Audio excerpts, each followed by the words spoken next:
ناوی من فاطمه عصمت از هیرو کچکا خوار هاتمه تقینی رنگ از خوازم که پیشید سلاوه گلی کرمانجا گی بکم و بالاخصی خلق کوبانی و خوازم هینجی پیش بکوون و بحر رنگی و هر تشتی پیش بکوون خوازم با تشتال يعني الحر داره چیره نه مرسله يعني اینها همج گنده داتین کچکا خش گنده داتین ما داره کنها لجام گشکی هاوی يعني النيزك هاوی قسکی بینی وینه پرن قالك اول خال جامعه هنا يعني فيرا فرسان چی نامن که يعني بجر در نو کبن کوارن مرسله الجام به كونن گشکی هرن ایکو او خالی هاون مرق خالی هاون كونن نو بكن يعني كونن حلمي خد ونهج يعني مرسله جيرا او قسكي بيني وي برن پر هانا يعني رسمي خواهين جي و پیشکتی ترن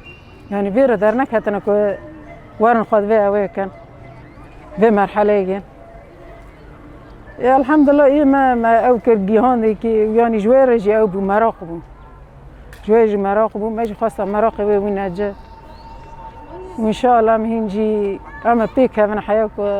درك أو دخوزه شخار سر بالجو تشيد كر سر أو تشيد كر دفتري عادي تشيد كر دبيراني جيران ما يرسمانوني بالج رسمانوني هدي ما دي رسمي خاودون ما جير سر تلفوني سر فيسبوك بالا كرن هيك فنانة كديبو فأنا في تلفون بكل مرة قلت بقول شرا ناو كان هر او بك قيت بك قيزي ترسمي خو برا خواشن وبرا بيشكاتينا وماجي ام شو بك هاتن ماجيرو منك وخواس معكر وام دخوزن هيجي كوباني ما هيجي او بك بيش بك هذا هيجي يعني مرسله تشتي كافن تشتي تراثي تشتي او دمي خواشا دمي رنده يعني تراثي خوش بير ناكن وظلم وزوره خوش جبير ناكن يعني بيت تشتي جملاتي كرمانشو جيد خوازن يا مشتو شوبي هاقي خاكاتنا اما شوبي تراثي خاك هفناجي يعني ما تراث هاي وندو نوبي وهاقارا اي ميني فانو هفن وندو بو نوبي ويدوم دار خينن دوم بيش بخينن دوم او بكنا معنيف تابي او وندو كان نيم عالمي وندو نوبي تابي نيم عالمي وندو بكن او نو جام خو وندو نوكن تالی جی سرکتن جی پیش جگیش که آرا سلام ریزی مش بی جگیش که آرا همون کار